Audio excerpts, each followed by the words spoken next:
Serdecznie zapraszam do odcinka 6 playlisty Iluzja pod tytułem Kontrola umysłów część 3. W poprzednim odcinku Kontrola umysłów część 2 opowiedziałem o korzeniach współczesnej propagandy. W tym odcinku będę kontynuował opis jednej z technik kontroli umysłów, czyli pranie mózgu. Technika prania mózgu polega na, punkt pierwszy, odseparowaniu obiektu i niedopuszczaniu dostępu poglądów innych ludzi. Punkt drugi, złamaniu stanu emocjonalnego w celu uczynienia obiektu podatnym na nowe koncepcje. Punkt trzeci, nagradzaniu, kiedy obiekt zaczyna przyjmować nowe informacje, będzie nagradzany za wyrażanie idei i myśli, które są zgodne z ich nową wersją. Nagradzanie jest formą wzmacniania całego procesu prania mózgu. A teraz bardziej szczegółowo. Punkt pierwszy. Kiedy obiekt jest odizolowany, wmawia się obiektowi, że wszystko, o czym do tej pory wiedział, jest kłamstwem. Poprzez wpływanie na uczucia obiektu wmawia się, że wszystko, co do tej pory robił, było złe. Punkt drugi. Po wielu miesiącach takiego procesu obiekt czuje się źle, a poczucie winy przytłacza go. Punkt trzeci.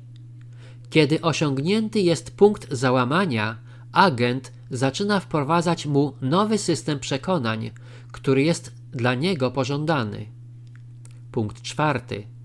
Obiekt zaczyna wierzyć, że nowe wybory są jego własnymi i trzeba się ich trzymać.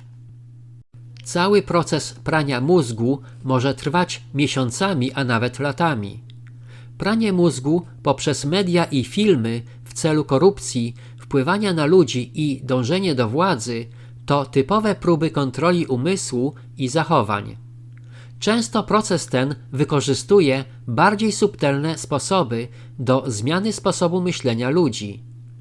Wpływ społeczny dokonywany jest codziennie do zmiany zachowań, przekonań i skłonności.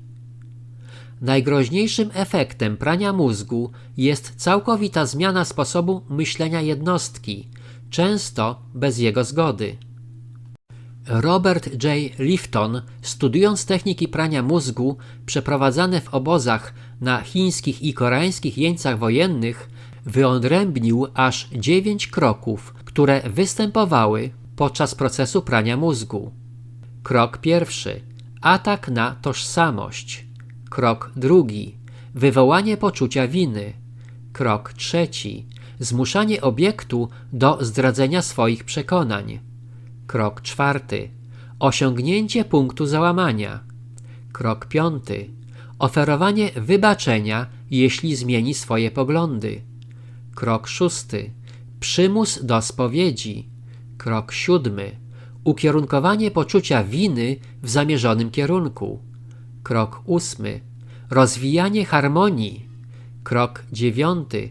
Ostateczna spowiedź przed nowymi narodzinami. Wszystkie te etapy musiały odbywać się w miejscu całkowitej izolacji i dodatkowo stosowano techniki głodzenia i pozbawiania snu. Współcześni psychologowie upraszczają te etapy do 3 kroków. Krok pierwszy. Zdradzanie swoich przekonań. Krok drugi. Wprowadzenie idei ratowania samego siebie. Krok trzeci. Odbudowa nowego samego siebie. Na zakończenie podsumujmy typową procedurę prania mózgu. Punkt pierwszy. Systematyczny atak na podstawowy system przekonań. Wywoływanie przekonania, że wszystko, co do tej pory wiedziałeś, jest kłamstwem.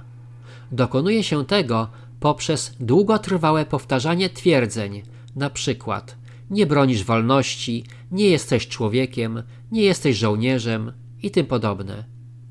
Po wielu dniach, a nawet miesiącach, obiekt staje się zdezorientowany, zmieszany i wycieńczony. Jego przekonania stają się coraz słabsze i zaczyna wierzyć w rzeczy, które mu się wmawia. Punkt drugi. Wzbudzenie poczucia winy poprzez ataki na cokolwiek do tej pory robił. Obiekt można krytykować nawet za złe ubieranie się czy zbyt wolne jedzenie. Z czasem wywołuje to ogólne poczucie winy za wszystkie działania.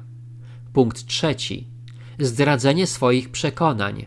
Wmawianie obiektowi, że wszystko, co zrobił do tej pory, jest niepożądane i złe. W obiekcie wzrasta poczucie winy i występuje ogólna dezorientacja. Obiekt nakłaniany jest do odrzucenia i zdrady przyjaciół czy rodziny, tych, którzy mieli takie same poglądy. W stadium końcowym w obiekcie narasta poczucie winy, zdrady i nielojalności.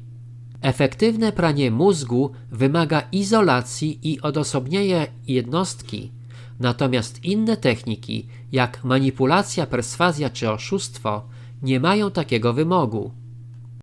Na tym zakończę odcinek 6, Kontrola umysłów, część 3, w którym podsumowałem typową technikę prania mózgu.